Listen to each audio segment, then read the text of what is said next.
all. Welcome you all to our weekly Zoom-based academic activities of our Oncology Club on Gynecological Malignancy. Our today's sessions is the tumor board. Our eminent faculties today is Dr. Professor Abraham Peterson. Sir was head of the Department of Gynecological Oncology in Tata Memorial Hospital, in CMC Vellore, and he was the past president of Association of Gynecological Oncologists of the India. Sir just retired from Christian Medical College Hospital, and he joined Qaboos Comprehensive Cancer Center, Sultan Qaboos Comprehensive Cancer Center in Oman.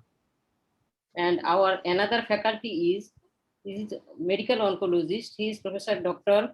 Raju Titus Chaku. Sir is the head department of medical oncology, Christian Medical College Hospital. He made the medical oncology department, established in medical oncology department in CMC Vellore in 2000.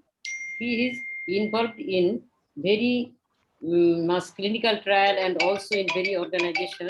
And our third faculty is Dr. Bhavana Rai. Dr. Bhavana Rai is the professor of the radiation oncology and Chandigarh Cancer Center in Chandigarh. And another is Dr. Another is Dr. A.K. Goodman. Dr. A.K. Goodman is the professor and head of the Department of Gynae Oncology in Harvard Medical School and Boston. And we are very happy that today with us is the president of the Gynae Oncology, Professor Dr. Vijay Ahuja sir. I welcome Vijay Ahuja sir, and we are sorry that our president of the Oncology Club, Dr. Professor A.M.A. Hai sir, he is busy otherwise. So I request our scientific secretary of Oncology Club, Dr. A.F.M. Kamaluddin, to give us permission and to, as we have new faculties today, so I request Kamaluddin Bhai to say something about our Oncology Club and give us permission to start the session. Thank you, Shahana. Bismillah Rahman Rahim. Welcome you all to our weekly webinar session on gynae oncology. Oncology Club is an organization which was founded by Emeritus Professor ABMF Karim, who was the Emeritus Professor of Free University Amsterdam, but he was the son of the soil, and he was the first Royal College Fellow of Radiation Oncology in the full Indo-Pak subcontinent. And so he was the leader from this region in UK. And in 1996, he formed this club in Bangladesh, and the main objective of the organization was manpower development, because he believed the center can be created, equipments can be bought, but the manpower is the key for a good treatment. And he also believed that the barrier of this region of senior and junior should be broken to arrange the good flow of knowledge. That's why he created the concept of club. That small oncology club in 2001 formed the SARC Oncology as the founder. And now we are proud that this oncology club and also the SFO is doing a significant job in SARC region. So we are also very much grateful to the gynae oncology community for carrying this weekly session regularly, and all our colleagues from overseas are supporting us. Today, I am very happy to know that the president of AGOI, very respected Dr. Ahuja, is with us. Welcome to our program. We are really indeed honored by your presence. Dr. Abraham is not a new face. We have seen him quite a few times. So by this time, he is known to us, and many of our colleagues visited his center, and I heard a lot about him. So thanks, Dr. Abraham, to be with us.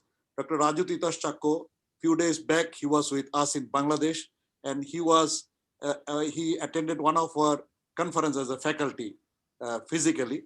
Thanks, Dr. Chakko, for joining and enriching us. Bhavna, we don't treat you as a foreigner anymore, because you are a part of our family for your frequent participation, both physically and virtually. Welcome to Bhavna. And finally, last but not the least, Anne Catherine Goodman, whom we really treat as a part of our team of this region, a friend of us from Boston, Anne Catherine Goodman. So all of them, you are supporting us from the beginning. And I'm sure today we will be enriched by your suggestions and discussion about the tumor board, and our colleagues will be benefited from this discussion. So without wasting any more time, Shahana, I think we can start the program. My apology on my behalf of our president, Professor M.A. Haisar, could not attend, but he has expressed his gratitude to you and he has wished success. Thank you, Dr. Kamal. Now, the tumor board session, the presenter is from Dhaka Medical College Hospital, and our two junior presenter, both of them are resident in gynae oncology in Dhaka Medical College Hospital. And before that, they are the Dr. Dilruba Yasmin and Dr. Asfi Laila Ilora. And before that, we will go for our poll questions. And all participants, except the host and co-hosts, are requested for poll voting. At beginning of the session, we'll show you the questions, and the end of the session, we'll also show you the questions. And all are requested for your voting. Fatima, please. Yes. Yes. I think we can try one thing. We can ask Dr. Vijay Ahuja to say a few words because it's an honor for us to get the president of Arroy. Yes. Because it is his first time joining. Even the ex-president, Dr. Abraham, we are treating him as our own person. So I'm not going for the formalities. If Dr. Ahuja can make some comments, it will be nice during the poll. Yes, thank you, Kamalbhai, for Vijay, sir, would you like to make a few comments? Because we are grateful to Arroy for your continuous support. All your past president-elect, and you all are supporting us. So it will be nice to hear a few words from you. Ahuja, sir, please.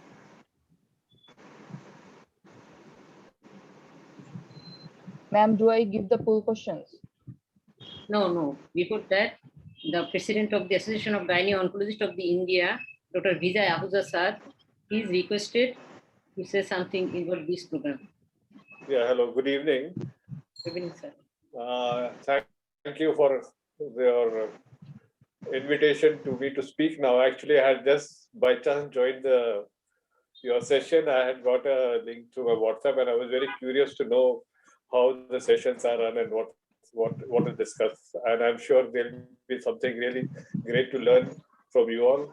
I have very esteemed colleagues, Abraham and Dr. A.K. I had an opportunity to meet her in Doha. I don't know whether she remembers.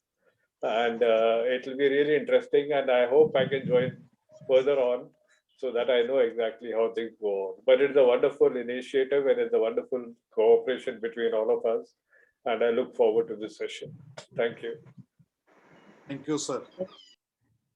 Thank you, sir. Thank you very much. Fatima, please show your poll questions. Fatima. Go for the poll. Yeah.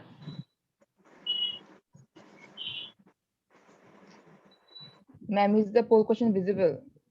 Yes. Yes, it is okay. Yes.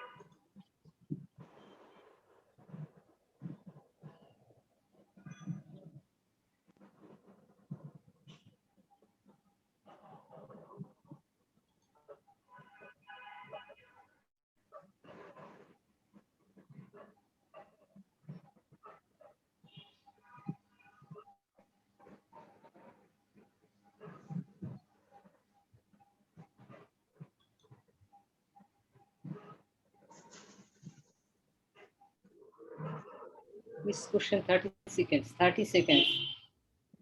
Fatima, is question 30 seconds. Only 3 people have voted.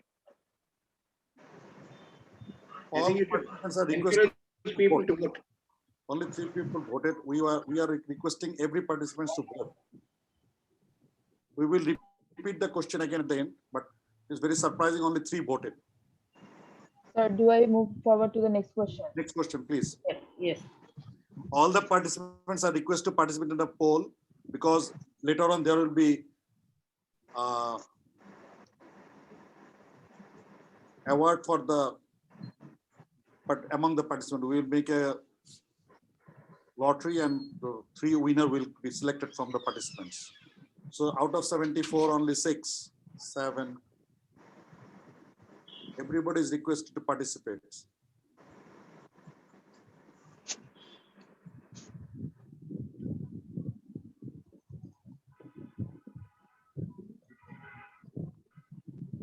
Ma'am, should I wait?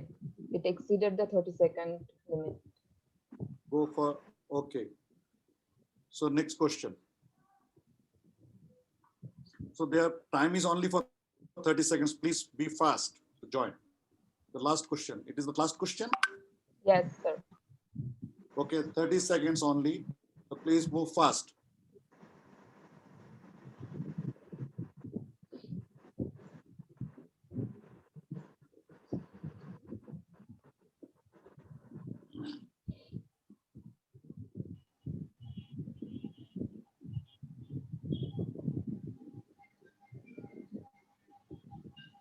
I think this question was lengthy. You can keep some more time, maybe 10 more seconds.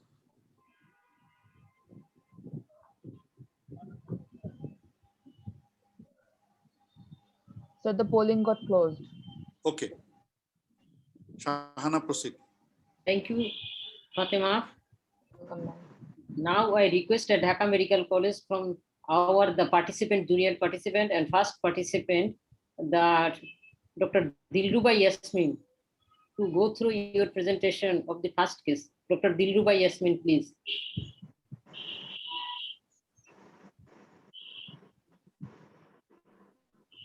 Dilruba, please. Yeah, thank you.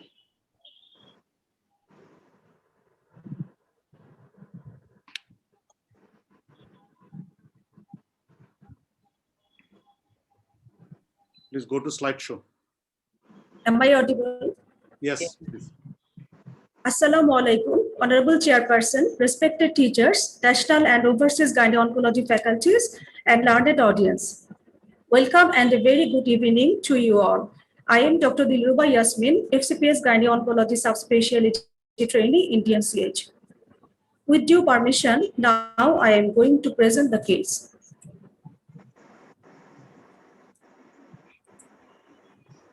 A menopausal lady of 65 years, para-6, hypertensive, hypothyroid, non-diabetic from low socioeconomic status, got herself admitted in DNCH with the complaints of postmenopausal bleeding for 8 months, mass in lower abdomen for same duration, swelling and pain in left lower limb for 15 days. Patient developed paravaginal bleeding 15 years after her menopause, which was initially scanty but became continuous for last few weeks. She noticed a lump and heaviness with occasional pain in abdomen for same duration. Her bowel and bladder habit was normal. For the last 15 days, she developed swelling and pain in left leg. She gave no family or personal history of breast, ovary, endometrial, or colonic cancer. With due permission, I examined her and found the patient was moderately anemic, non-icteric, no abnormalities in thyroid and breast, no palpable limb. On examination of left lower limb, this left lower limb was swollen, local temperature was raised, and pain during dorsiflexion of foot. Other vital parameters were normal. On parabdominal examination, a solid mass was felt in abdomen, measures about 13 into 10 centimeter, occupying suprapubic, umbilical, and part of right iliac region. Mobile, non-tender, irregular surface. Lower border can be no ascites. On pelvic examination, vulva and perineum looks apparently healthy, cervix broad, hypertrophied, uterus bulky. A solid mass felt through all fornices, separated from uterus with irregular surface. No deposit in pouch of Douglas. On rectal examination, rectal mucosa free, parametrium not involved. On investigation, hemoglobin 8 gram per deciliter, serum TSH 7 micro international unit per ml, fibrin degradation product 40 microgram per ml, D-dimer 3.08 microgram per ml. Other investigations were normal. Tumor marker CA125 108 unit per ml, CA19 15.7 unit per ml, carcinoembryonic antigen 0.49 nanogram per ml. Ultrasonogram of whole abdomen shows uterus normal size, uniform ecotexture. Right ovary appears unremarkable. A large heterogeneous soft tissue lesion measuring 10.8 into 10.4 centimeter in size is noted in left side of lower abdomen. On CT scan of whole abdomen shows uterus bulky in size, 9 into 6 into 7 centimeter, mixed density lesion having solid and cystic component, measuring about 15 into 10 into 12 centimeter in right adnexia. Comment, right-sided adnexal mass, bulky uterus. After IP contrasting CT scan, there is a heterogeneous enhancement is noted. Color duplex study of left lower limb vessel, deep vein thrombosis of left lower limb veins, almost obliterating the lumen, having no detectable flow. Minimal interrupted flow in tibial veins only. Left inguinal lymphadenopathy with moderate skin and subcutaneous soft tissue edema of left lower extremity. We do pap smear, comment negative for intraepithelial lesion or malignancy. Endometrial sampling was done, no malignancy is seen. So, first question is, what are the possible diagnoses in this case?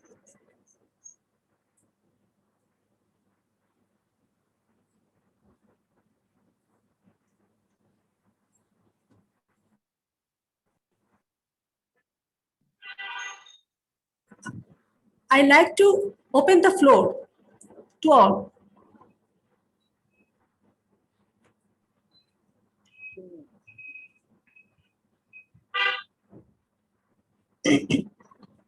Your diagnosis. What is your diagnosis?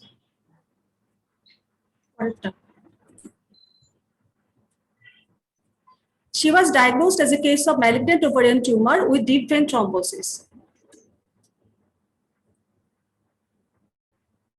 Now, the question arises, what are the possibilities of developing DVT in gynecological cancer?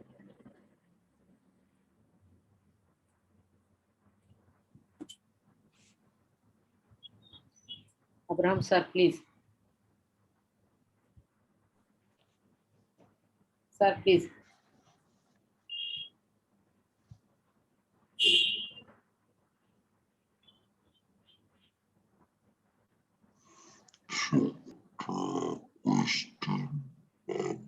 Dr. Raju can also comment on this, that on this type of situation, why we are expecting DVT, I mean, why we are observing DVT. Dr. Chakko. Can you hear me? We are having some sound problem. I think Yeah. Yeah, Dr. Abraham here. Sorry, I hadn't unmuted myself. Yes. So the diagnosis I would consider as an ovarian tumor, which could probably be malignant, maybe a functional granulosa cell tumor because she presented with bleeding. And the reasons for DVT are because of the pressure of the pelvic mass on the veins and cancer itself being thrombogenic. So DVT has to be considered. The only thing in the presentation, they said there was increased warmth. So sometimes you could get a cellulitis, but here anyway, we have the Doppler studies have shown that there is a blockage. So, and dehydration, all these can increase the risk of. So the risk is in ovarian cancers, it's 6 to 8% of patients can have DVT at present associated with the ovarian tumors. And the risk of DVT is not only at presentation, but also during treatment, immediate post-surgery, as well as in the next, the risk continues over the next, during the duration of chemotherapy as well. So we forget that, that risk exists for several weeks or months. Johanna, proceed. Yes. There are all the participants are requested to put your questions on the chat box, and the faculties are requested to answer the questions. Next question: is there any scope to the core biopsy in this case? So before that, I have a question to Abraham. Dr. Yes. Abraham, that we discussed that there is a possibility of DVT on ovarian malignancy. So, I mean, are you practicing prophylactic any intervention to avoid this type of thing in surgery at the very beginning? Number one, I mean, or you wait if there is any DVT developed.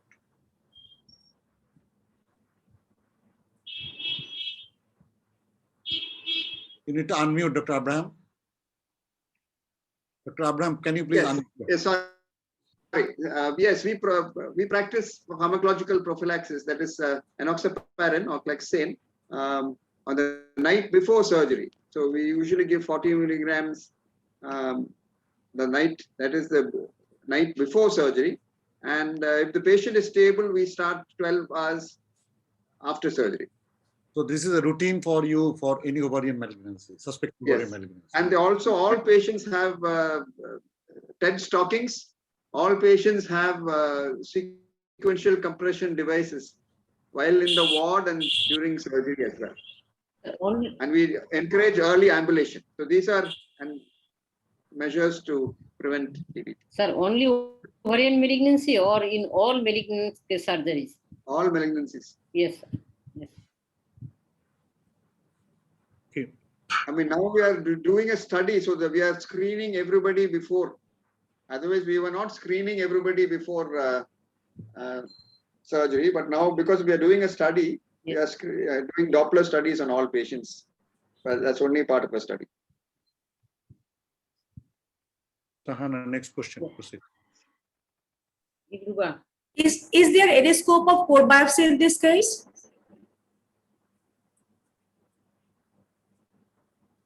I mean, I would do a biopsy only if I'm not going to operate. So here, DVT is, definitely going to increase the risk of surgery. So, yes. So, I mean, that's something that we would have to take a call on. Sometimes, I mean, if in some centers they would put a IVC filter to prevent a pulmonary embolism, but it is quite expensive.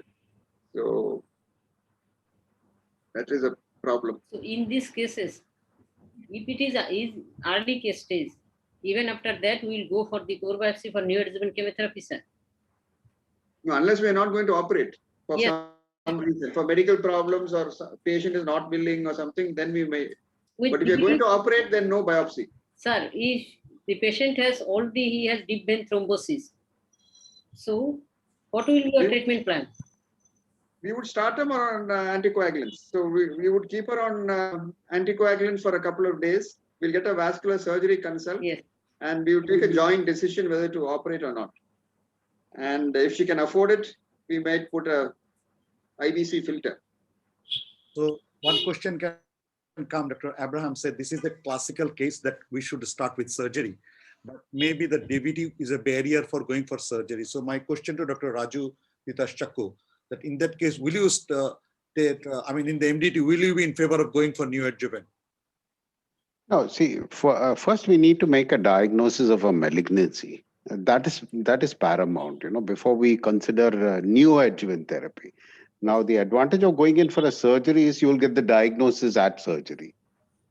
Okay, then we, can decide on neoadjuvant therapy. But without having a histological diagnosis, giving neoadjuvant chemotherapy certainly is not an option. Oh, I agree with Dr. Yes. That was not my question. My question is, for example, as Dr. Abraham said, it is very clear. If we are going for surgery, we go for surgery. It will be both diagnostic and therapeutic.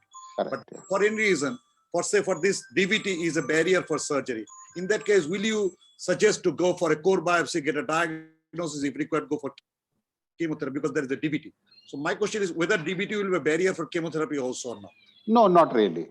Chemotherapy can easily be given with anticoagulation as well. But, to me, this looks like something that would be, operable. I don't know whether the DVT by itself will be a hindrance to doing an operation. I mean, it's only the lower limb vessels that are involved. And as far as your Doppler goes, it doesn't look like, anything above the femoral vein has any deep vein thrombosis in it. So the risk of something like this, going up into the pulmonary vessels and all is a little lower than if it was in the iliacs and in the more truncal veins as such. So I would say that, I would push the surgeon to do a surgery here. So the message is very clear here that even this type of situation where there is a DVT, which may create a question, but in operable case of this type of situation, Dr. Abraham is in favor of not only surgery. Being a non-surgeon, Dr. Chakku is also in favor of pushing the patient for surgery. So the message is that unless very much required, we should not push a patient for neoadjuvant. I mean, preferably we always go for, when it is operable, we should go for surgery. That is the message. After correcting, yes, the DVT is not a contraindication. Yeah. Yes. Okay. Next. Next. According to tumor board decision, she was advised for core biopsy. Ultrasonogram guided core biopsy was done and report shows undifferentiated malignant tumor. Possibilities are spindle cell sarcoma, malignant sex cord stromal tumor, or gastrointestinal stromal tumor. Now, my question is, what is the management plan in this case? No, I would have done anti-Mullerian hormone or inhibin B levels because the other tumor markers were normal. So we are thinking of granulosa cell, could be a kind of granulosa cell tumor. So I would have done that marker. But anyway, now we have done a core biopsy and it's got a malignancy. So I would think that because the tumor board decided on core biopsy, that means you're not going to operate, you're going to give chemotherapy. So I would ask Dr. Raju to answer that. What chemotherapy is going to give? No, here again, you know, you don't have a diagnosis yet. I mean, you have this whole basket of possibilities after doing a core biopsy. So you need to, you know, ask your pathologist to kind of differentiate and tell me what precisely we are dealing with. And then decide, you know, for example, if it's a GIST, it's a totally different management as if it is, you know, one of the tumors arising from the ovary. So we are talking about, you know, an array of diagnoses. We need to come to a conclusion as to what that is. So I would encourage my pathologist to do immunohistochemistries and all and tell me what the diagnosis is.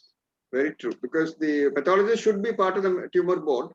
So definitely we would ask them to come up with a better diagnosis. Fatima, please. Co-host Dr. Vijay Ahuja, sir. Fatima. Okay, Yes, ma'am. sure. Okay.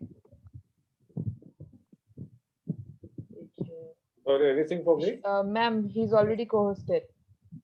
Now she's previously he was. I think, Shahana, this question already discussed that DVT Yes, is yes. not a contraindication for surgery. Yes. And the panel The members already are not in developing favor of this- NSC. Yeah. And already IHC is discussed. We can go for next question. This Yes. all question is covered already. Yes. Next. Dilruba, we go for the next. Is there any role of immunohistochemistry in this Already case? discussed. We Discussed, already recommended for discussed. chemistry. Thank you. Next. Is there any question? No. So I have a question that, say, for example, even the core biopsy is done, Dr. Abraham, it seems that the situation was DVT was the barrier for taking a decision against surgery. So as Dr. Raju was suggesting, so what would be your recommendation? This case, even core biopsy is done and this wizard type of pathology came out. Will you be interested to go for a surgery and take out the tumor and then get the real pathology, or we will be fighting with the IHC on this core biopsy? Yes, I mean, now that the core biopsy is done, we would ask the pathologist to do some IHCs, but yeah, surgery is still a possibility. I mean, although we have, spilled tumor cells by doing this core biopsy, we do get cases like that who have had laparoscopy or who's had the core biopsy, but if we can operate, we will still operate. So, Shahana. Yes, we will go for the next case. Next, another case is it is also the ovarian tumor. I request Dr. Tahmina to present your case. Dr. Tahmina.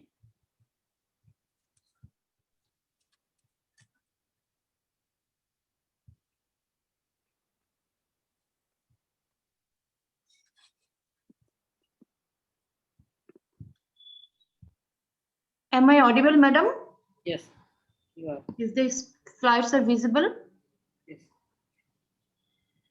Assalamu alaikum. Welcome to today's tumor board session of the Oncology Club.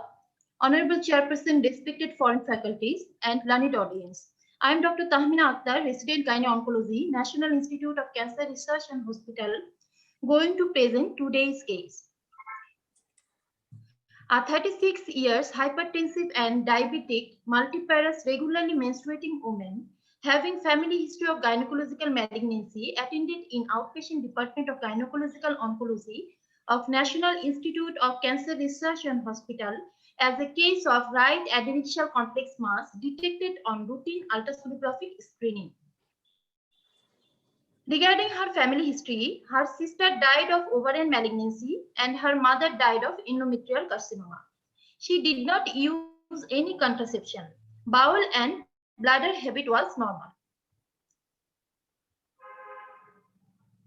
The first question is, what preventive measures should be taken in women having history of ovarian and or endometrial cancer in first degree relatives? Ahooza sir, please. I request Ahooza sir.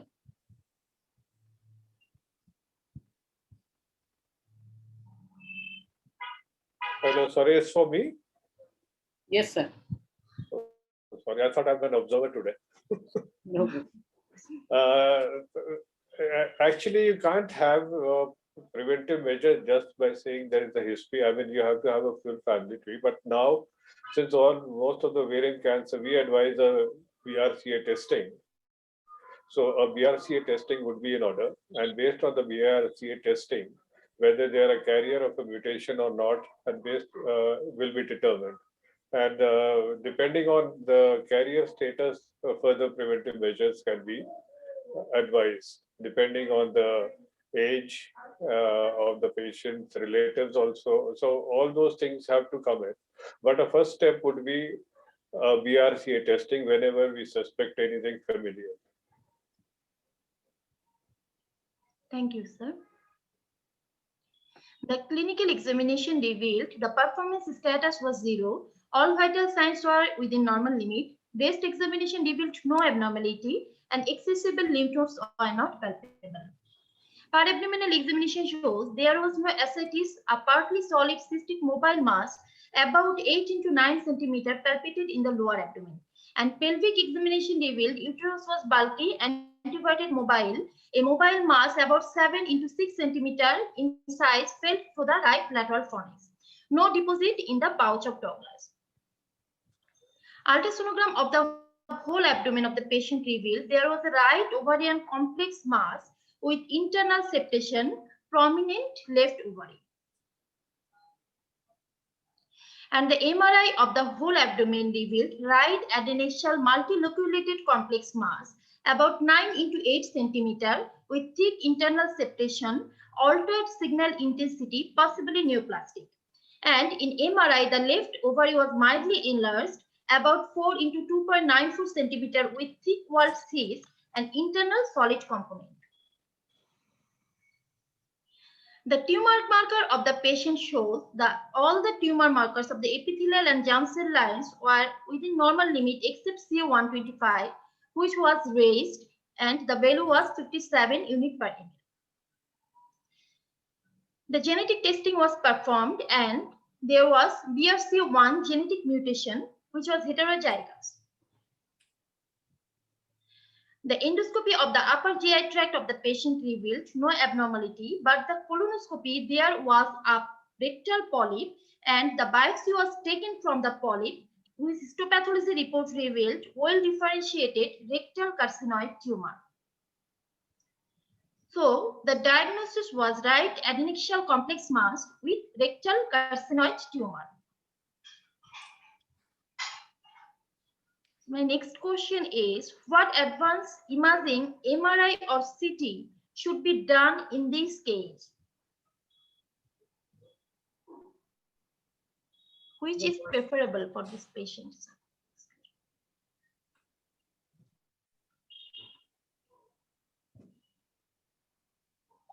Both are good cross-sectional imaging. MRI will give you better information on soft tissue structures, but for lymph node involvement or upper abdominal involvement, a CT scan should suffice. Yes, sir. I think an ultrasound scan with a CT scan gives you quite a bit of information. MRI would be a little more expensive, but MRI is also equally good. Okay. Some centers would probably prefer MRI. Thank you, sir. What will be the treatment plan for this patient? Now we'll, because of the rectal carcinoma, now we'll have to involve the colorectal surgeons. And we're not sure whether this ovarian mass is a secondary or not. So it may be secondary or it could be a primary one. Just because the BRCA mutation is positive does not mean that this is a primary ovarian malignancy. Yeah, the rectal So we'll have lesion to was a anyway. carcinoid, Dr. Abraham, Oh, okay, carcinoma. not a carcinoma. Okay, yeah. Thank you, sir. It's not rectal carcinoma, it is rectal carcinoid tumor, sir.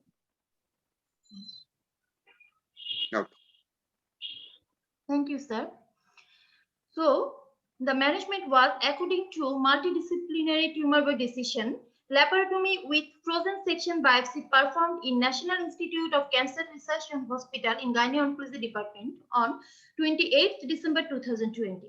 And the colonoscopy guided polypectomy performed on 10th January 2021 in National Institute of Cancer Research and Hospital.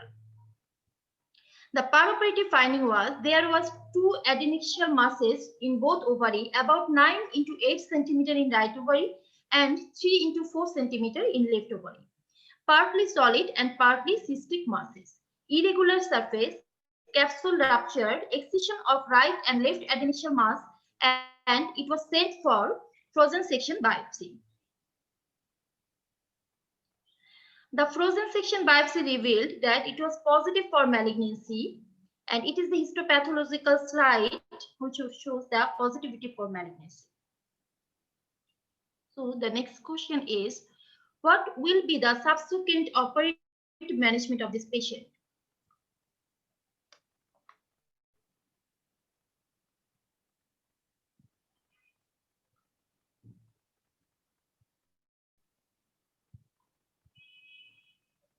Abraham. Yeah, I mean, they have just said malignancy, so I think we'd have to, ask, are we taking it to be a primary ovarian or is it a Krukenberg? Both the ovaries are involved, so I mean, we'd have to do a, complete surgery, I suppose, if the patient is consented for hysterectomy and bilateral salpingo-oophorectomy, and the full staging has to be done. And for the carcinoid tumor polyp in the rectal polyp, I suppose that's that can be followed up along with the rectal surgery. So in early malignancies, here both were mobile masses, but I'm not sure why the capsule ruptured. Was it already ruptured or during surgery it ruptured?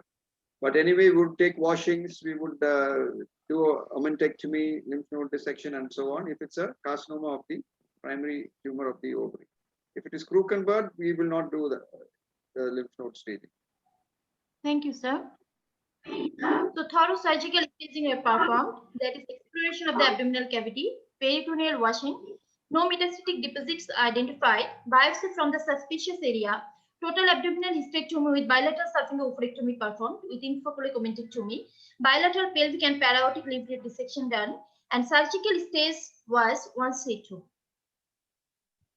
The final histopathology reports revealed high-grade papillary serous cyst adenocarcinoma with stromal invasion in both ovaries. No lymph node metastasis. The next question is, what will be the further management? Raj. So we would, in this sort of a patient, what we would suggest is that she has chemotherapy as adjuvant, and would advise 4 to 6 cycles of chemotherapy, usually giving carboplatin and paclitaxel, which is, arguably a world standard in terms of chemotherapy. Now, this is the one who had the BRCA mutation. So the adding a PARP inhibitor after the chemotherapy or with the chemotherapy is also considered a good treatment at this time if the patient can afford it. Thank you, sir. For how long? If you are adding a PARP, Dr. Raju, so how long Yes. you will be recommending that? So, it's called maintenance therapy. So basically, you give the PARP inhibitor till the patient kind of progresses, if at all she does. Otherwise, I suppose we go by the trials and keep giving it. At the moment, the answer to that question that you asked is not very clear as to how long we have to give it. So I suppose, your biggest chance of recurrence is in the first 2 years. And so at least I would say 2 years. Thank you, sir. So the patient who had taken to the tumor board advised for 6 cycles of chemotherapy with paclitaxel and carboplatin. And the polypectomy of the rectal polyp, the final histopathology shows well-differentiated rectal carcinoid tumor, but the differential diagnosis was poorly differentiated adenocarcinoma and immunohistochemistry advised to the patient. The reports are awaited. The next question is there any role of maintenance therapy in this case? It's already answered. Already covered. Yes. Next. I think it has also been answered by sir. But There is there, role of- Dr. Raju, there is a question about bevacizumab and PARP. Yes. Say if it is a BRCA positive, will you prefer bevacizumab or PARP? Because in this case, whether we will at all go for bevacizumab for this. Yes. No, so there's a lot of controversy with regard to whether bevacizumab should be given or not. Okay, so lots of people in different parts of the world would argue that bevacizumab doesn't add very much, especially in this sort of a case. But the PARP inhibitor definitely does, and we have all the studies now which are pointing to a greater progression-free survival and an overall survival benefit. So I think the PARP inhibitor, yes. The bevacizumab, no, as adjuvant therapy in this particular case. How much does PARP inhibitor, is it freely available in Bangladesh, and how much does it cost? Yes. Yes. We are having a generic, so which Generic. is a bit cheaper. So that is one thing.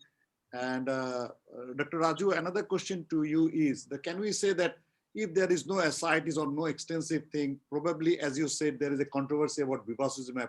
I mean, bringing up such an expensive drug, say PARP inhibitor is, as you said, fairly proven both survival benefit and prevention of recurrence.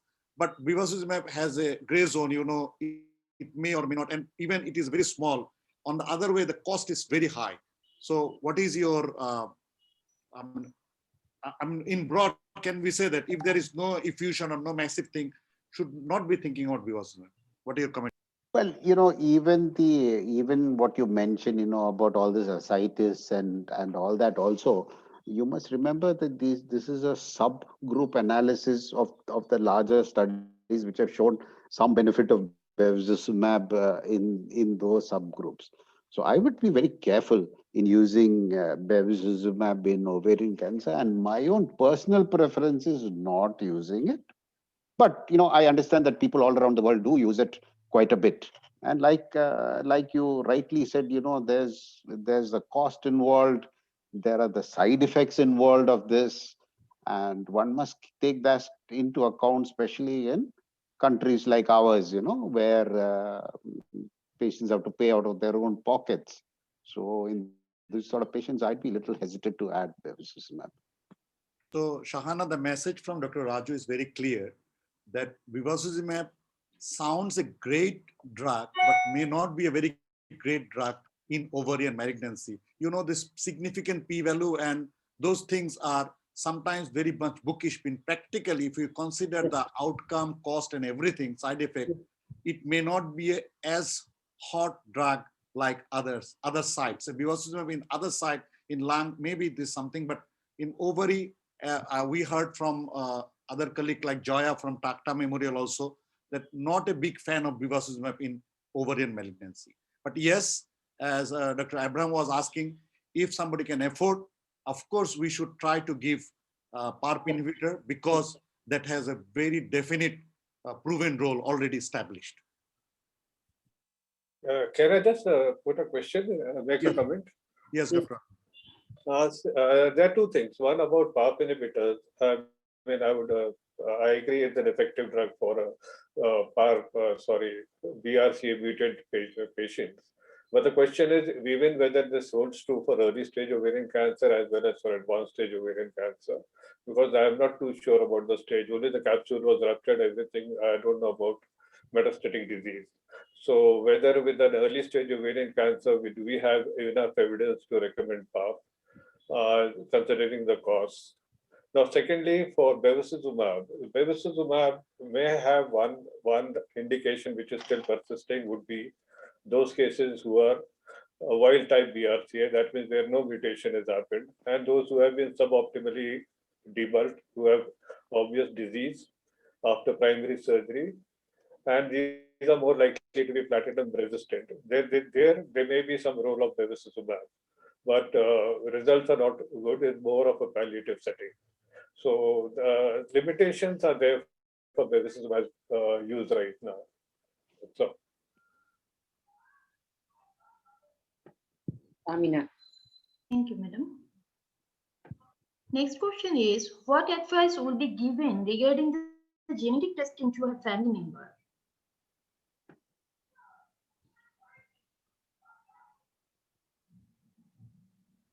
So given that we know what the mutation is in the index case, one can actually look for this mutation in the other members of the family. Okay, and if they do have that mutation, then they should be kept on surveillance depending on male or female, prostate cancer, pancreatic cancers, ovarian cancers, breast cancers, accordingly, whether it is a man or a woman. And then they should be kept on surveillance for this.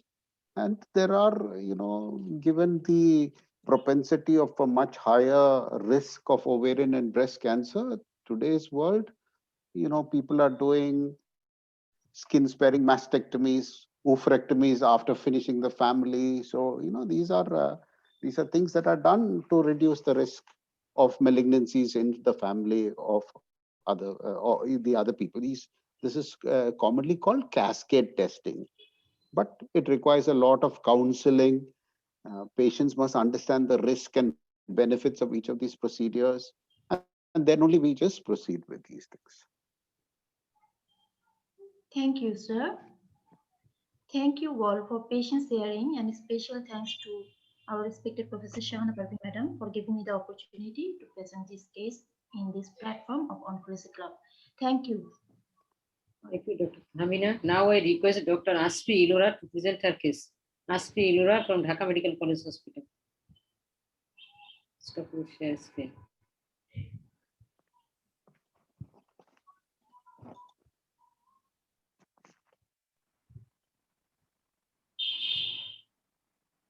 Ilora.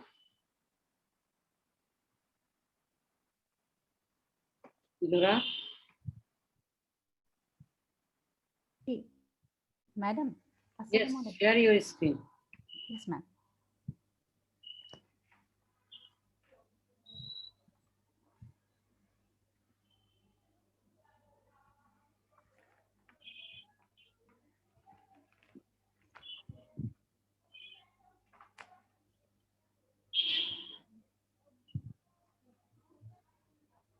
Rupendra শেখরকে ইয়ে করে দেন, co-host করে দেন। Fatema, Fatema. Yes, ma'am. Rupendra Shekhar join করেছিল নাকি co-host? Can you repeat the name again? I couldn't hear you. Dr. Rupendra Shekhar. Okay, ma'am.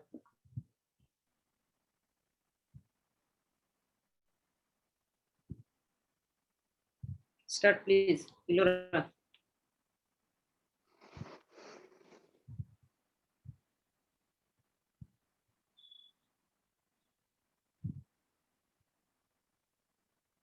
Ilora. Start presentation. Start your presentation.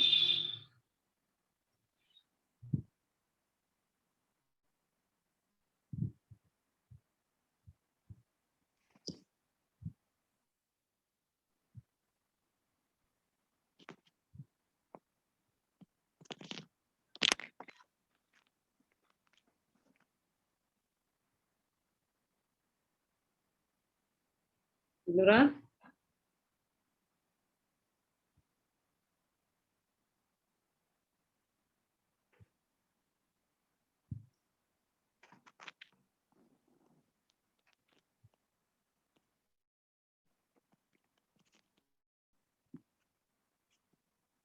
Madam, am I visible? Is my slider visible? Yes.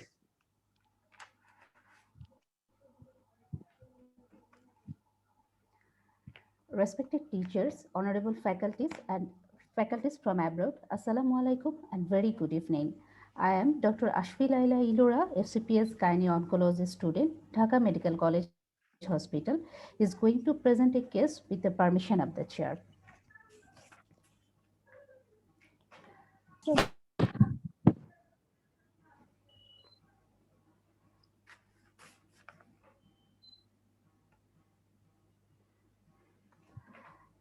Patient, Mrs. X, menopausal lady of 70 years, mother of 6 child, normotensive, diabetic, non-smoker from lower socioeconomic background, got herself admitted at Dhaka Medical College Gynae Oncology Unit with the complaints of something coming down per vagina for 15 years, a mass on the vulva for 2 years.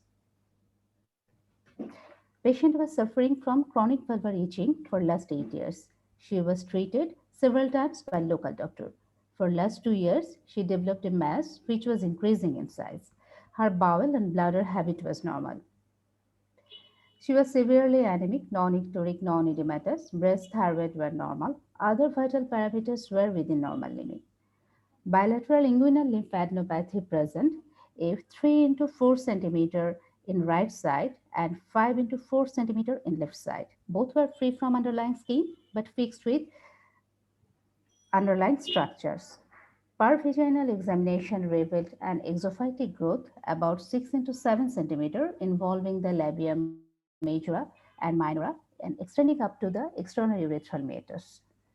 It was hard, friable, tender, loose on touch, and fixed with underlying structure. Second degree uterovaginal prolapse present.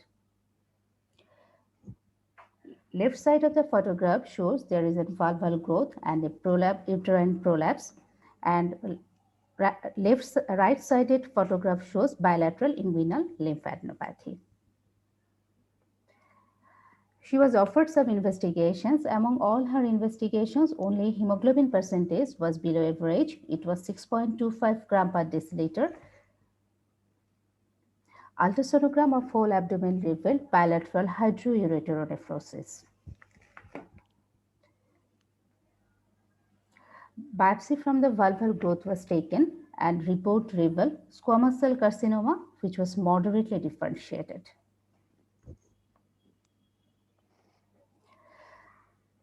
Diagnosis: squamous cell carcinoma of the vulva, moderately differentiated with bilateral inguinal lymphadenopathy and second degree uterine prolapse. So this is all about my case, and I have some questions.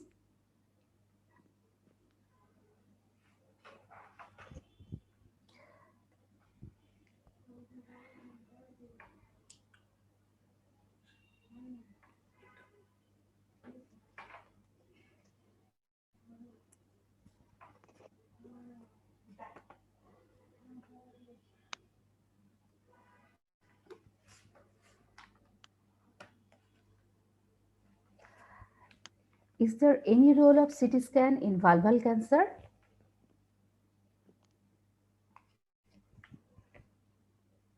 Yeah, seems to be fairly advanced with fixed nodes, and even the mass seems to be fixed to the bone. So in these sort of cases, it's better to do a CT scan or MRI of the pelvis as well as abdomen.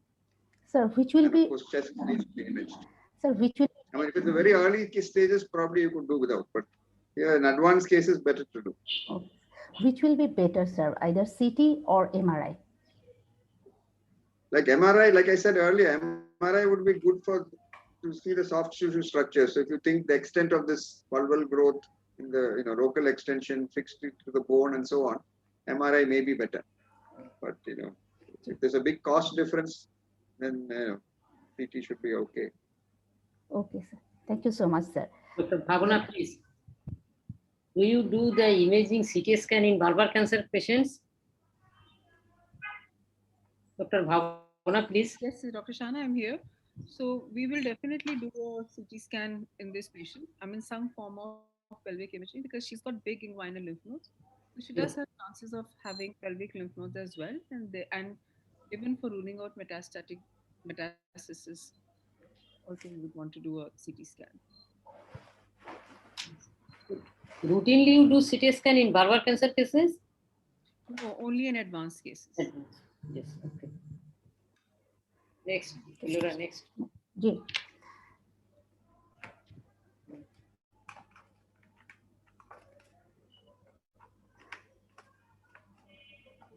Wait, আসেন আপনি।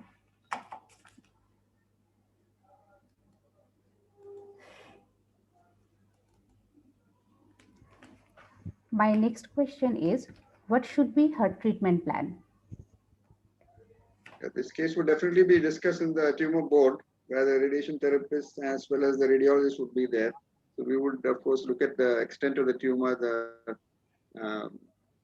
make sure there's no metastasis in the pelvis or upper abdomen. And because it is fixed nodes and fixed mass, probably, I would ask Bhavana whether she could give some chemoradiation. Bhavana, please. She is not a candidate for surgery. So the only option for us is chemo-RT. We would also go by her general condition and other things because she could be a candidate for palliative radiation as well. Thank you, madam. There is another question. May uterine prolapse hinder her chemoradiation plan? No. Okay. It doesn't.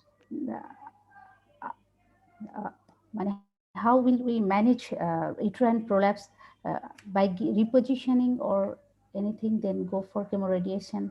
Anything else? Yes, generally what happens is that in such cases, we just reduce the prolapse without radiation and treat the patient. Because in her case, it will be difficult to have her undergo any procedure for the uterine prolapse upfront. Okay, thank you, madam. Next question is, what may be the cause of bilateral hydroureteronephrosis? So,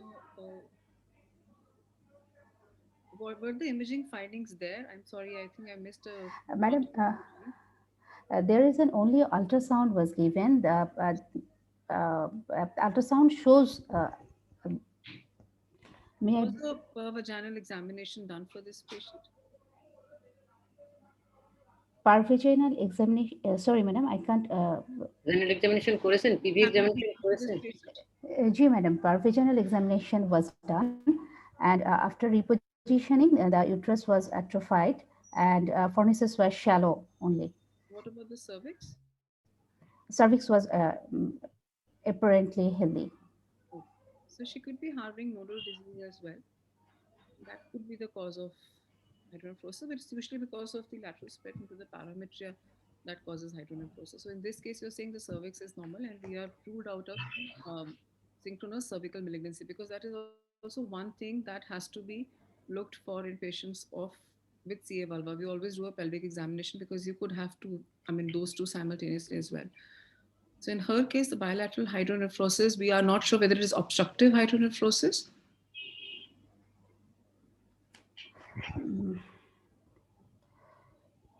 Obstructed hydronephrosis, madam. I have to go in ultrasound. This is the figure of ultrasound. Okay, so is that showing a dilatation of the ureter? There is bilateral hydronephrosis, madam, with hydroureter. Ureter also. So probably yes, there is an obstruction down there. So there could be multiple causes ranging from stones to the malignancy causing obstructive uropathy. Long-standing prolapse may cause the hydroureter bilateral. Sorry, the prolapse will not cause a hydroureteronephrosis. Long-standing, probably. Actually, ma'am, she Not as a reducible second degree prolapse, no. But if it's a very, yes, if it's a very long-standing irreducible prolapse, then it could. Yes. But in Yeah, this ma'am. particular case, it's unlikely to be the cause. Yes. Probably the fixed growth in the vulva, maybe it's extending in and causing It some may be- obstruction to the ureters.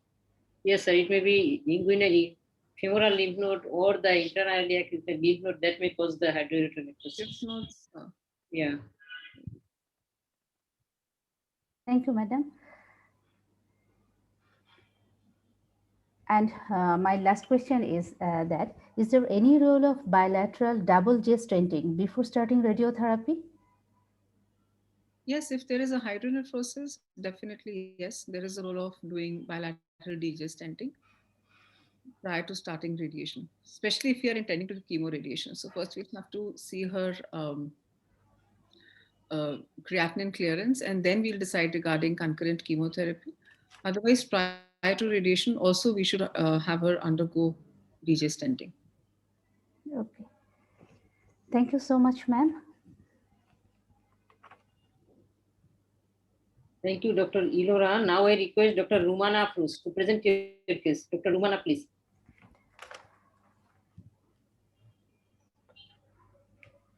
Dr. Shahana Parveen, will you please excuse me? Yes, sir. Thank you, sir. Thank you very much. Sorry, I'm Thank you, sir. coming in. Yeah. Thank you, sir. We will request you for a future program, sir, please. Yes, I will, of course. I will follow your activities very closely. Thank you. Thank you, sir. Thank you Dr. very Abraham, much. for being with us. We will Thank be you. waiting to see you again. Sure. Yes, Thank sir. you, Dr. Kamal. Thank you. Bye. Bye. Thank you, sir. Thank you, sir. Bye. Bye. Are my slides visible? Yes.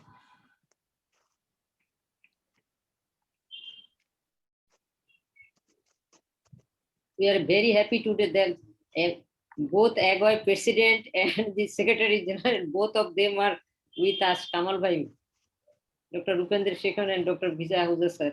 We have a great day today. Welcome, Rupinder. Shall I So, start now? Thanks so much. Thanks. Pleasure to be here always. So we should have Amita, so President-elect, to complete the quorum. Yes. Maybe she might join. Let's see. Who knows? We don't know. She may join. Yeah, perhaps. Okay, we proceed. Yes. Honorable Chairperson, respected faculties from home and abroad, and learned participants. Assalamu alaikum and very good evening. This is Dr. Rumana Afroz, Resident, Gynecological Oncology Department, National Institute of Cancer Research and Hospital, Dhaka, welcoming you all to my case presentation. A menopausal lady of 50 years, para 3, non-diabetic, attended in Gynae Oncology Outpatient Department with complaints of postmenopausal bleeding for last 3 months. She had only 2 episodes of mild parvaginal bleeding, which was not associated with any lower abdominal pain or parvaginal discharge. She had her VIA test done twice in her lifetime, first in 2007 and then in 2020. Both tests were negative. Patient did not give any history of taking exogenous hormone. She is non-smoker. Her bowel and bladder habit is normal. We examined the patient. He is mildly anemic. There were no palpable lymphadenopathy and all vitals were normal. Para-abdominal examination revealed no abnormality. In her pelvic examination, there was cervix was almost flushed. Small ulcerated area seen near posterior lip of cervix. Fornices and vaginal wall were apparently healthy and uterus was normal in size. And parectal examination revealed a hard mass felt in cervical region. Actual size of the mass cannot be delineated. Both parametrium is free. Here are some investigations. Her hemoglobin percentage is 9.2 gram per deciliter. Fasting blood sugar slightly raised. Chest X-ray normal, and other biochemical and hematological investigations are normal. Ultrasonogram showed only broad cervix.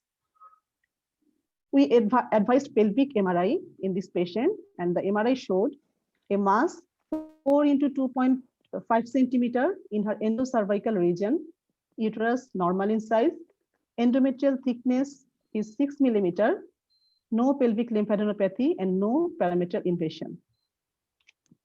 Here are a sagittal view of MRI showing this is thick endometrium, and here is the cervical mass. Here are some other images which showed this is cervical mass. This is also cervix.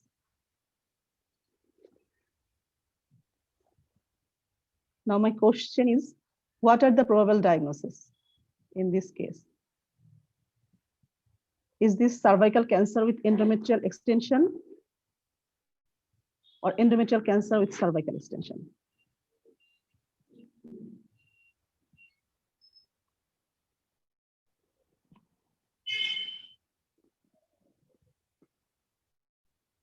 Upendra ma'am, please. The cervical cancer with endometrial extension or endometrial cancer with cervical extension?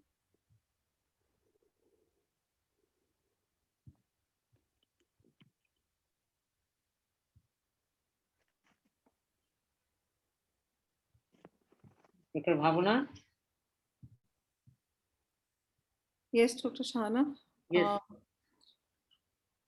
Actually, given the bulk of disease in the posterior lip, I would go in more for cervical cancer with endometrial extension. However, we need to do IHC to confirm the diagnosis, whether it is a cervical into endometrial or an endometrium into cervix.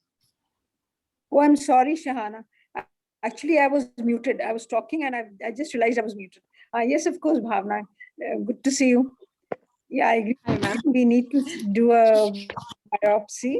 And then, of course, see, sometimes it does become very difficult to diagnose whether it is a cervical cancer or an endometrial cancer, especially if we have a diagnosis of an adenocarcinoma.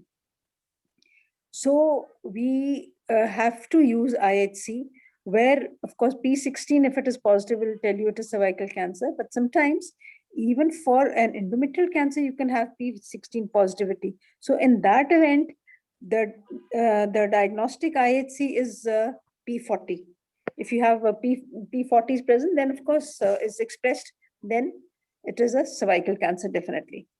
Now, having said that, what is more important is not the bulk of the disease, but the fact that is there cervical stromal invasion. Because if there is cervical stromal invasion, it is always best to treat the disease as you would cervical cancer, as you would treat cervical cancer. So since the parametrium is soft, I'm sorry, I didn't see the age of the patient. What was the age of the patient? 50 years. 50. She's 50 years. 53, right? 50 years. Okay, yeah. So she's a relatively young patient in that sense. So we can as well do surgery for her, and that if we are considering surgery, we would definitely do a radical hysterectomy for her. But I think I'm still speaking out of turn. Perhaps I would want Bhavna's opinion first, and then maybe we can discuss the surgical modality. Ma'am, I completely agree with you. So, yeah, because of course we would have to check out on the lymph nodes. Yes. Imaging. I didn't see the lymph nodes or not, any large lymph nodes, but I think she would be a good surgical candidate. And after we have done the surgery and we have a complete histopathology on the whole specimen, we can decide whether she needs adjuvant treatment or not. What do you say, Bhavna? Yes, ma'am, completely agree with what you've said. And post-surgically, we can decide what is the adjuvant treatment required. Because even if she's an adenocarcinoma of the cervix, still surgery would be the preferable modality if she's operable. Yeah, quite so my next question is, what should be done next? I think how shall we proceed? Yes. Proceed.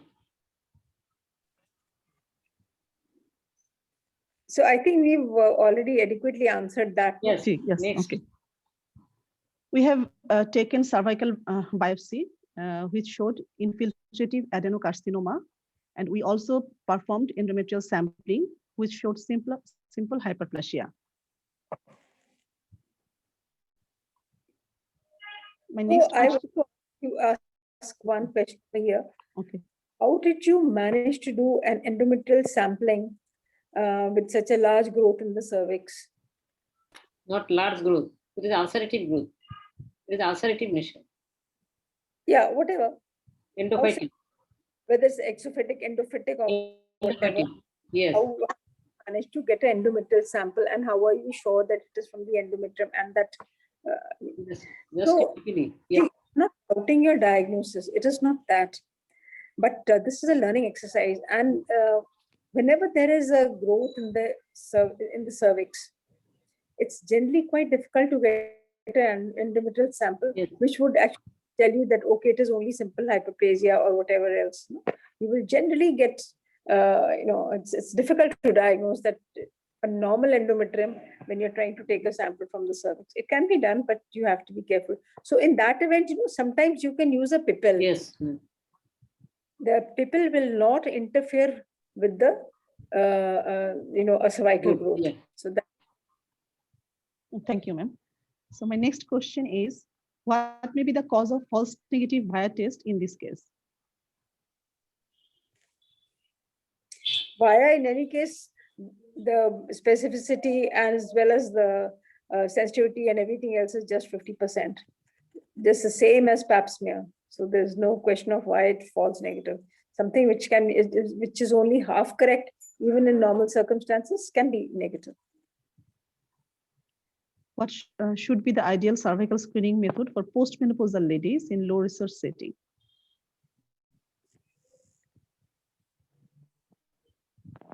And that is debatable. See, it depends what low resource setting you are talking about. Because if we were to really look at it, and like I have already said, that both the PAP and the VIA have almost the same kind of sensitivity and specificity. So in that event, a VIA is just as good as doing a PAP smear. In fact, in many ways, VIA is perhaps better. Because number one, even your paramedical staff can do it. Number two, you do not need a trained cytopathologist for it. Right? Number three, you can actually, when you are looking at the cervix, if at all you find large acetovite areas, you can actually send that patient to a better center where the facilities would be better and the patient will get addressed sooner rather than later. So these are the advantages of actually doing VIA rather than a pap smear in lower source settings. In this case, the growth is endophytic. So whether it can be the cause of VIA negative in this case?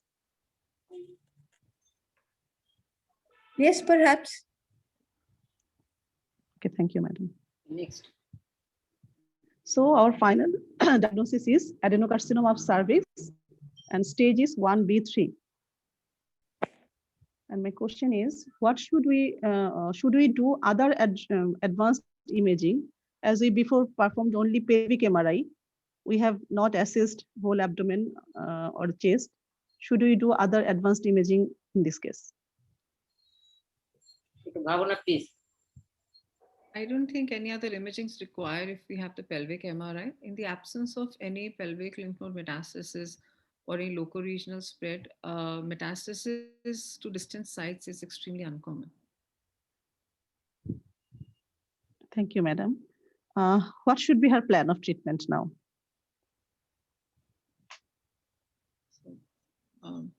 Is surgery or chemoradiation?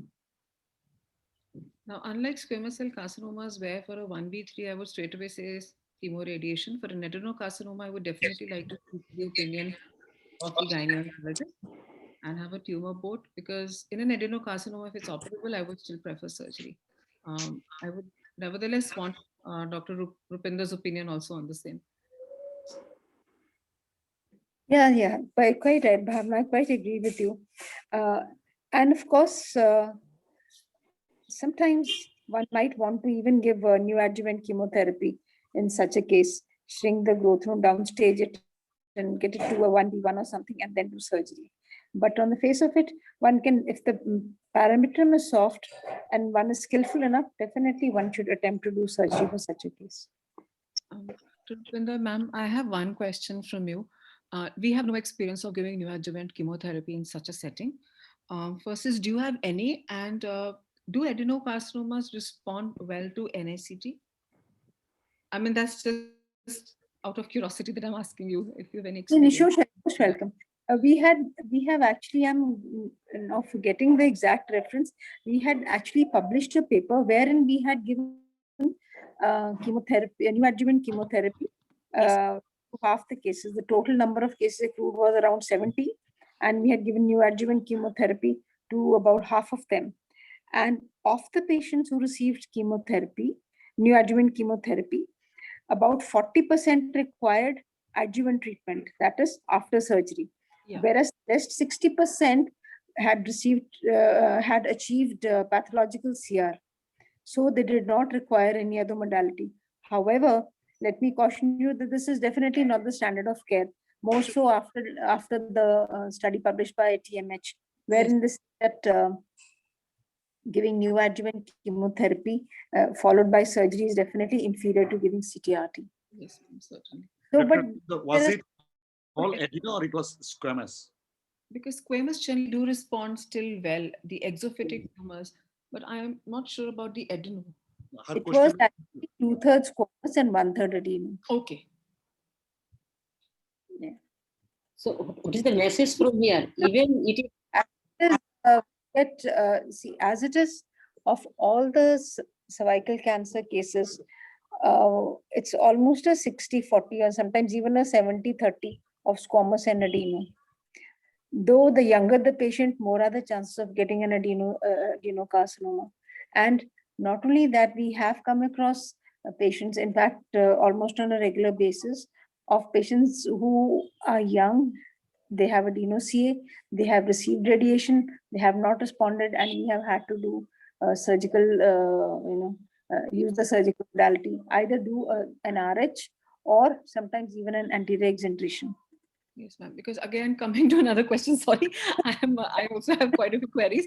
Like, we've also been taught initially during our training that for adenocarcinomas, you could even give neoadjuvant radiation alone and then followed by surgery. So I would again want to know if anybody is practicing. Dr. Kamal, if you are practicing. So, Bhavna, I mean, first of all, you brought a very interesting question, because when we are treating cervical cancer, by default, we are always thinking of squamous, even there is some adeno. So your very basic question, we come back because we have a very senior medical oncologist, Dr. Raju Chakku from CMC Vellore. So Dr. Raju, what is your comment about the effect of chemotherapy in adenocarcinoma of cervical cancer? It works for some people, let me put it that way. I don't have any large series to tell you that, this is the percentage of reduction or such. But I mean, if you kind of extrapolate it from the metastatic setting, I can say that chemotherapy does reduce some disease. But I'd be worried, if somebody sends me a patient for neoadjuvant chemotherapy, my worry would be that, I would be sometimes making somebody who is operable now, and in case they don't respond, make them inoperable, in the time that they get chemotherapy. And that would be my worry. So if the lesion is operable, I would kind of urge my gynecologist to either do surgery or, chemoradiation, whichever is appropriate. So Bhavna, to respond, thank you, Dr. Raju. So Bhavna, to respond to your question is that personally, I don't practice neoadjuvant, not even in my center. And as Rupinder was telling, after the TMH study, other than the study setup, we should be very cautious of thinking about neoadjuvant chemotherapy. And very important point that Dr. Raju said, we are always talking about the response, but there are some non-responder. So in the name of chemotherapy, maybe if somebody is progressing during chemotherapy, that is more dangerous. So we are not sure about the benefit of responder, but we are very sure about the progressor during chemotherapy. And once this RCT is done, So this is no more a standard of care. But coming back to adeno, we had a discussion on this platform before that when it is the adenocervical cancer, we the radiation oncologists are now a bit, not in a very comfortable zone to giving chemoradiotherapy, because from the Landau study, we have seen that the surgery is doing better in adeno.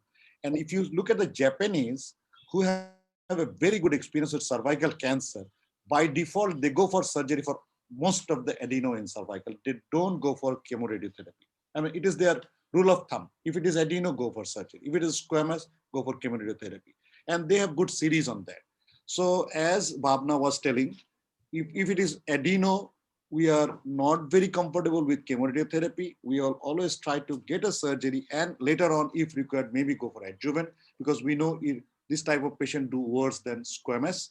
And but well, if it is not operable and it is not a very great responder, maybe in that case we can go for chemotherapy. So what is the take-home message from today, that if it is adenocarcinoma, in spite of the stage 1B3, we know that we need the dual treatment. Even after that, we will go for the surgery. Another thing that I would like to add in terms of is that, things have changed after chemoradiation. The results are now better for adenocarcinoma, but still surgery does remain the treatment of choice for most of us. Also, there is upcoming data from the EMBRACE study where they say the adenocarcinomas probably require a higher dose of radiation. So an additional of 5 to 10 grays, what they are saying that the tumor should receive to have equal response at par with squamous cell carcinomas. But in NCCN guidelines, still it is in favor of the as yet, yes. Yes. The results are still underway. Yes.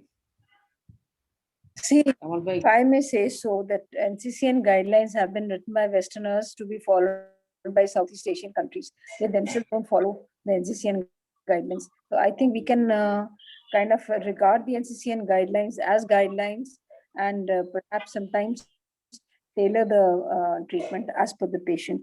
And then also there are other guidelines. The Singaporean guidelines, they're very good if one were to go through them. Then they suit us quite a bit. And of course, ESMO is good. I mean, there's so many others. So I think perhaps, Thank you for bringing this up. Asian protocol, Asian community is a bit different. And I think now many groups are now trying to develop their own references, because to develop the guideline, we need to have our own data.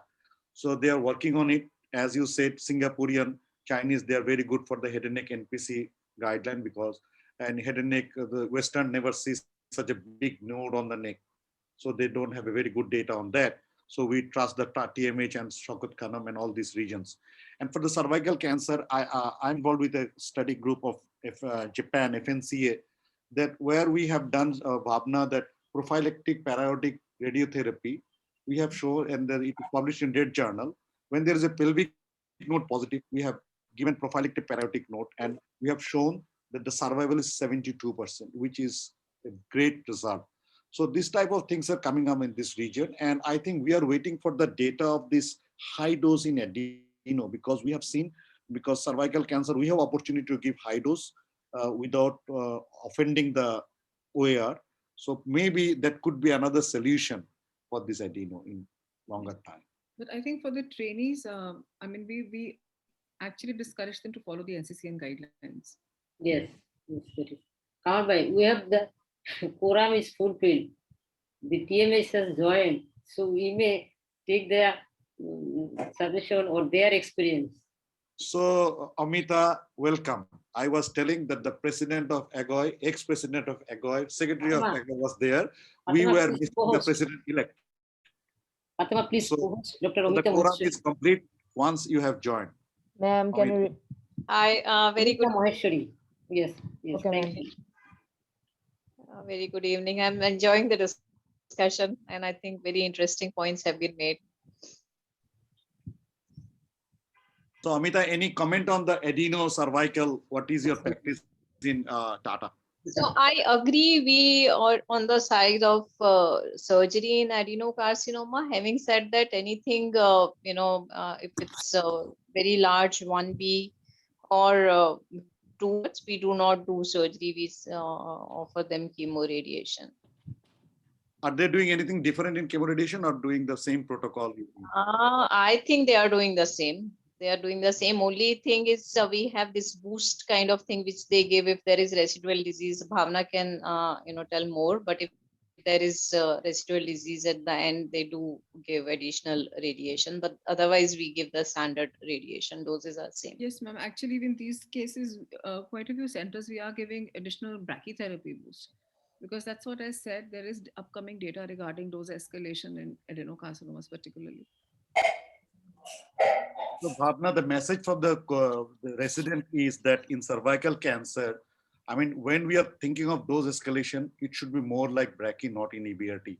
Definitely. Because it will come from inside, so it will burn the tumor and we will not be touching the OAR, not with the boost, or normally we don't prefer the higher dose on EBRT.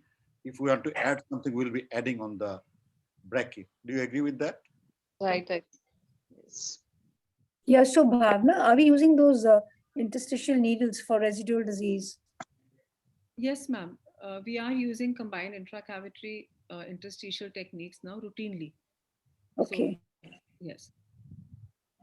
Sorry, I joined quite late, but it's just not Tata Hospital, but EORTC trial also showed results on SCT in stages 1B, 3, and 2B. Yeah. So now we have 2 trials showing similar results in terms of survival. Disease-free survival. 2019, I think they're also showing similar as that of TNH.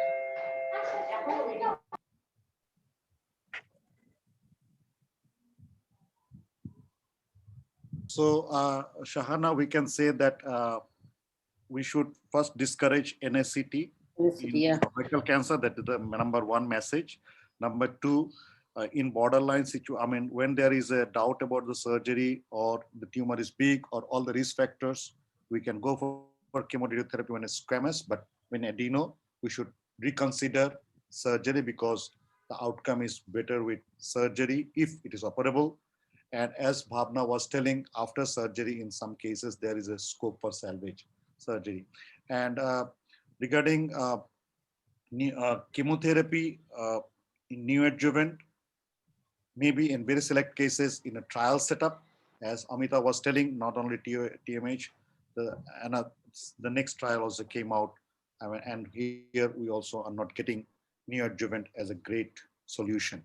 So, and the biggest thing is that, neoadjuvant shrink the tumor, sometimes make life easy for the surgery, but what we look at the end of the day is the survival, not the response. Always good response may not be a good survival. So that is the main issue that was debated, and it was probably solved by this TMH group. Right, and I think you very rightly mentioned, Dr. Kamal, non-responders, patients who do not respond to NACT or those who progress on NACT, for some reason they do not respond to radiation also. So I think chemotherapy selects radio-resistant clones. So that's a important thing to remember, that what you very rightly mentioned, non-responders to neoadjuvant chemotherapy, and these patients don't do well. So I think somehow by delaying definitive chemoradiation and giving neoadjuvant, we may be causing damage to these patients rather than doing any good to them. Yeah, Amita, unfortunately in our country, there is a big queue for radiation, and even in compelling circumstances, probably sometimes we are practicing in some centers, we are practicing chemotherapy. I mean, because that is a compelling circumstance. I repeat, it is not a very scientific driven, but I'm scared. I also discussed before, there was a paper once shared by AK with me from Brazil, that they have seen the outcome of chemotherapy followed by radiation or chemoradiation, and they have seen that the outcome is not very good. I mean, it is causing a detrimental effect. It is not a conclusive thing, but there is a meta-analysis also which showed a detriment when you adjuvant chemotherapy prior to radiation. So that is the thing, Amita, these are the hardcore reality, that a patient waiting for 3 months or 4 months cannot afford to go a private center, and the government center cannot take the load. So that is a call, and we don't know, but this paper, this information is a big issue to think and discuss, and we should think about our policy that actually, are we doing really good or harm to the patient? I think that is a big question today in front of all the clinicians, because in the name of, I mean, we cannot solve all these things. The need of radiotherapy in this region is not only Bangladesh, majority of the country is struggling for that, but that could not be a solution, I mean, excuse to use this. That is always, I argue on that point. That's true. Right. I think we have Dr. Chaku also. What is his opinion on neoadjuvant? It'll be good to have his opinion. No, as I said, I mean, there are a few patients who might actually respond, but I would say that the majority of patients don't respond. So, the thing is, if you have a patient who's operable in front of you, and you say, look, let me try some chemotherapy on this patient, and the patient progresses while you're treating that patient, you've lost the opportunity to even possibly cure that patient. So I would say that, in the majority of patients, you should use chemoradiotherapy or surgery, surgery preferred to the chemoradiation in the adenos. However, there may be patients who you're desperate to treat for whatever reason. There may be metastatic disease. In those sort of cases, as a palliative treatment, giving some chemotherapy to see whether they respond may be quite reasonable. But that is palliative. It's not in the curative setting. Yep, I agree, yes. But real scenario in our country, that in our government cancer center, minimum 4 months queue for the radiotherapy of the cancer cervix patients, minimum 4 months.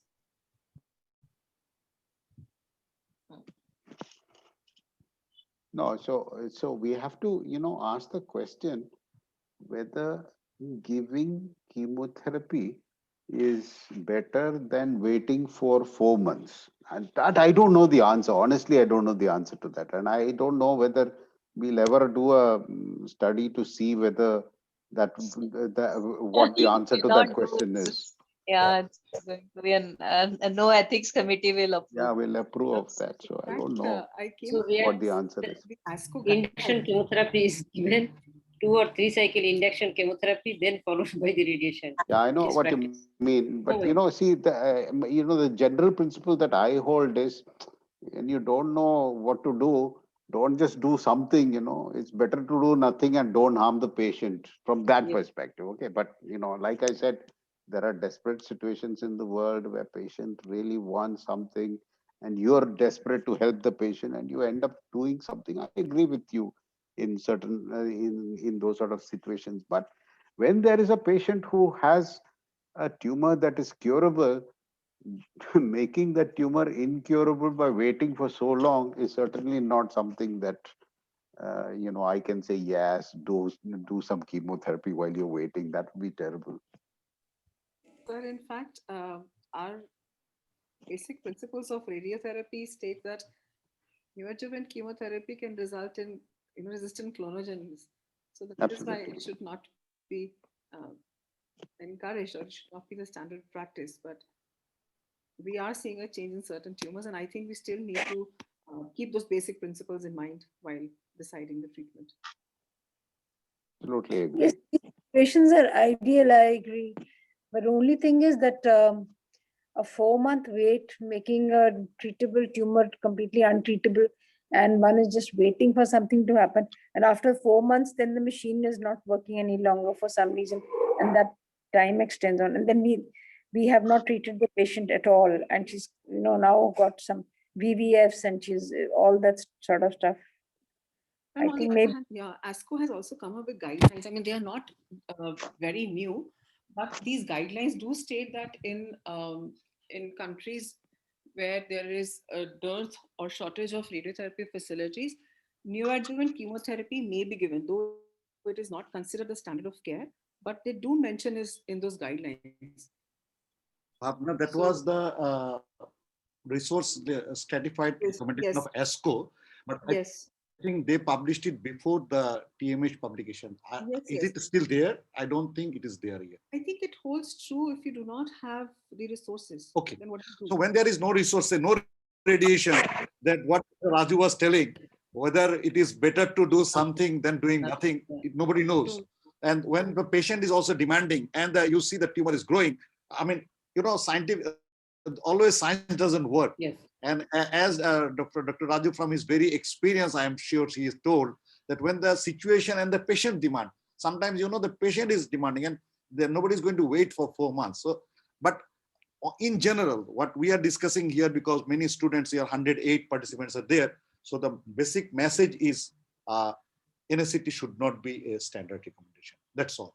I mean, we can just try to justify in many special situation, in many special consideration, but in general, the answer, when Rupender was telling, at the end she said, but finally it is not a recommendation. That is, I think we should very give emphasis. Yes, Dr. Kamal, I quite agree with you on that.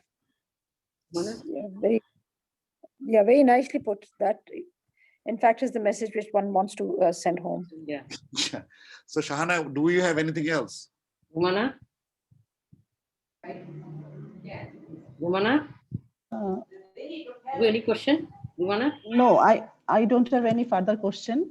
And okay, thank you all for patient hearing. Now, Fatima, please give your 4 questions again. Fatima, Okay, please. ma'am. Okay, ma'am.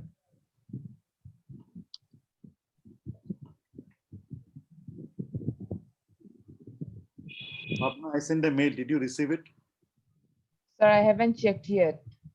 So today I sent a mail that we are organizing a SARC planning Yes. competition and a radiotherapy event for whole SARC region, and it is open for radiation oncologists, physicists, and RTT, and also PG students.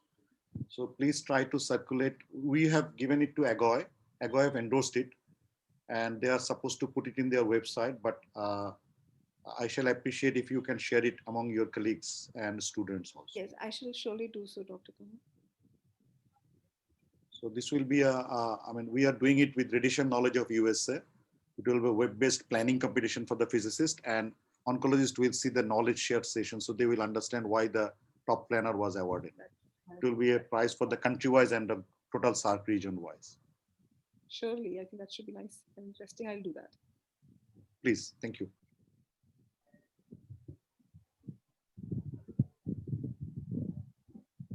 I think I need to leave now. Thank you so much, Dr. Kamal. As always, it's been brilliant. And so also Shahana. I think you all are doing an fantastic job. Thank you so much. Bye-bye and good night. And we are learning every week, learning from you and becoming educated. So thanks for this free learning session. And I would also like to thank all the other faculties. Yeah, ma'am. Thank you very much. Yeah. Taku and everyone, it's been a learning experience for all of us. Every time I attend this forum, I learn something new.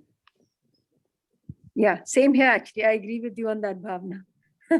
Okay, bye-bye. Bye. Is that all? Thank you so much. Thank you, sir. Thank you very much, sir.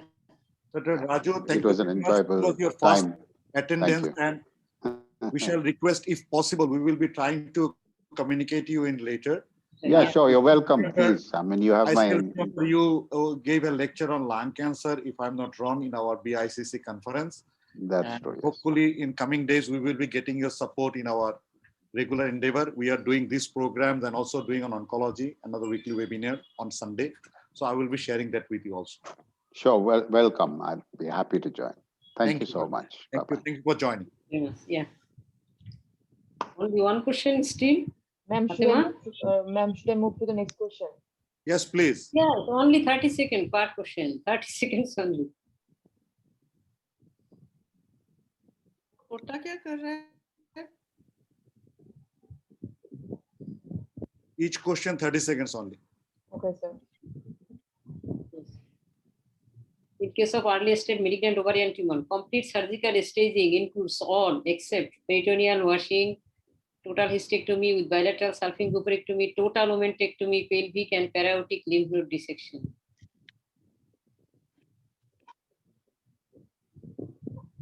The answer is that in the surgical staging in early stage ovarian cancer, it is the peritoneal washing should be done, TAs with BSO, pelvic and para-aortic lymph node dissection, but infracolicomectomy should be done in early stage ovarian cancer? The answer is which should not be done, that is total omet, it is infracolicomectomy. Yes, next, third question. Which of the following is not suitable for radical trachylectomy? Stage 1A1 with LBSI, stage 1A2, and stage 1B1, and small cell neuroendocrine type adenocarcinoma.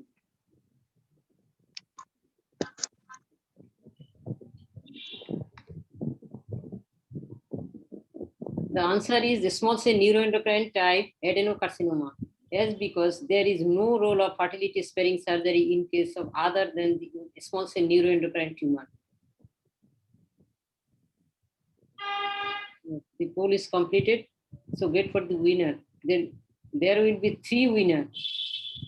Yes, ma'am. Should I share this slideshow? Yes. Yes. Okay. Winners first.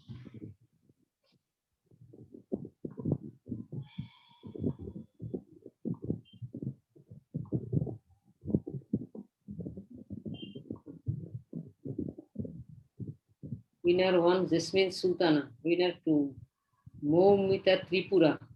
And winner 3, Sonia Akhtar. All 3 are requested.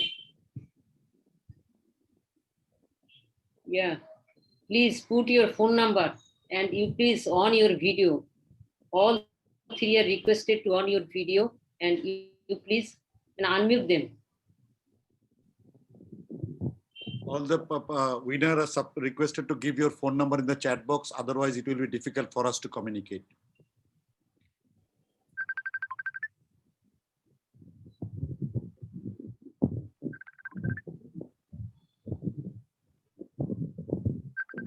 Moumita Tripura, we can see. Yes, sir. So you are working where? I am working at Rangamati Medical College Hospital as assistant professor of gynae and obs. Congratulations, Dr. Moumita. Thanks for joining from Rangamati. Yes, please Thank you, put your sir. phone number. Please put your phone number in the chat box. The second one. Fatima, second one. Ma'am, the second one was Miss Moumita Tripura was the second winner, and the first winner was Jasmine Sultana, and the third winner is Jasmine Sultana. Sultana, please. And the third winner is Dr. Sonia Akhtar. Jasmine Sultana and Sonia Akhtar. Where are you working? Jasmine Sultana, please.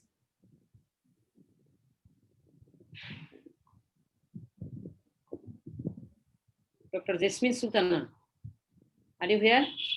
and Dr. Sonia, please unmute yourself and can you please identify where you are working and put your number in the chat box. You are now co-host, Dr. Sonia. I have made both of them co-hosts. Both of you can unmute yourself now. Yes, Dr. Jasmine Sultana.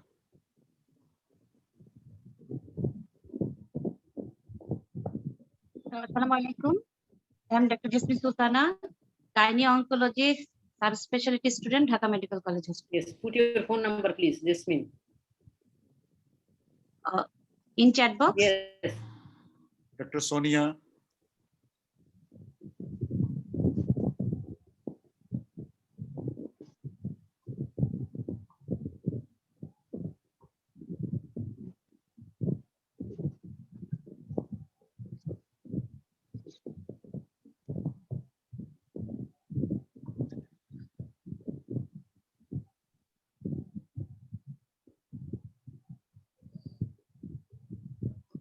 Shahana, I think we should. Yes, now I request our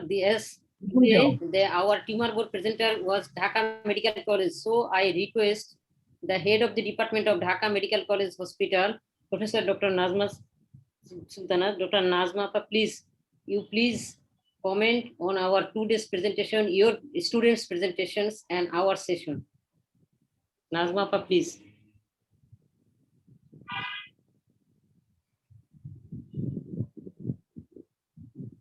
রূপা দিলরুবা নাজমা পাশে এখানে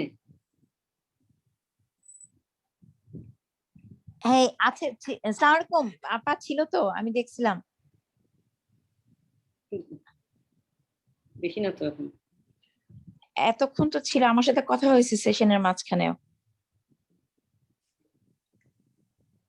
আপার net মনে হয় কাজ করতেছে না ঠিক মতো নাকি আসসালামু শাহানা পারভিন আপা আমি ডক্টর শাহিদা বলছি নাজমা আপা নাই নাজমা আপা তো আমি এতক্ষণ পর্যন্ত দেখছিলাম আছে আমি মনে হয় ই হয়ে গেছে ডিসকানেক্টেড হয়ে গেছে দেখছি না তো এখন So, Shahana, can I say something about your presentation? I'm Dr. S.M. Shahida, Associate Professor, Dhaka Medical College.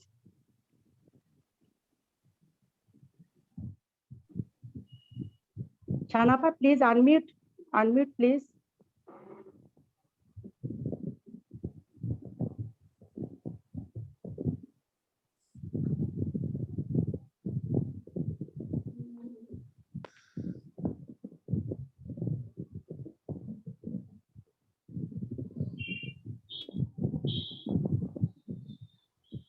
Fatima? Yes, ma'am. Please unmute Dr. Shahida. Okay, ma'am. Ma'am, she's unmute. Hello. Hello. Yes, you are audible. Thank you. Thanks, Professor Shahana, madam, for giving me opportunity. Of course, we are very grateful to Oncology Club for continuing this type of presentation. I congratulate all the presenters for very nice and concise presentation. You know that Dhaka Medical College Hospital is the largest tertiary cancer.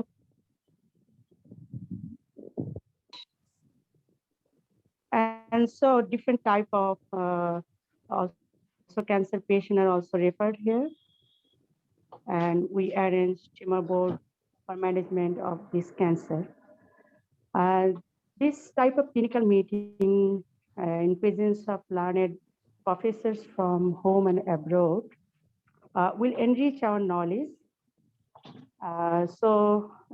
Finally, I also would like to give thanks to Professor Abraham, Professor Raju, Professor Barbara for their sharing of their knowledge.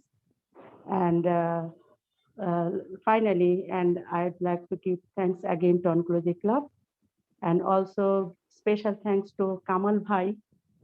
And I appreciate, of course, I appreciate her enthusiasm. Thanks, Shahanapa, and thanks all presenters. Thank you. Thank you very much for your nice comment. And at last, I want to give thanks to all the participants, all the faculties, everybody who joined with us and who regularly are joining with us. And we will be, I think it will be, we are very much pleased that without your presence, we cannot continue this program. And we request you everyone, if you have any question, please, always you are welcome to put your questions in chat box so our faculties can answer that.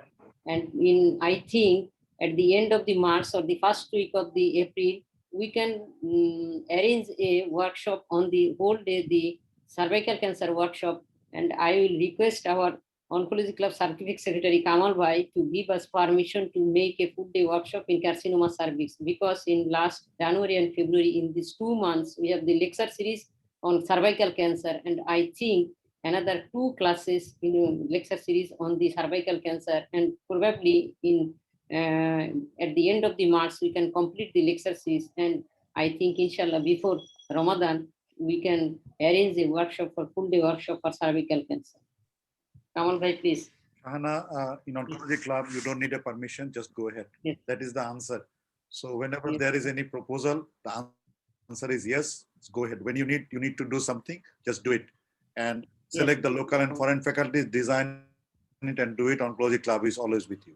Thank you, Kamal bhai. Thank you for always the encouraging us, and because without your support, we cannot continue this program. Thank you all the foreign and So Fatima, end the program, and thanks to all, and see you next week, same time. End the session, Fatima.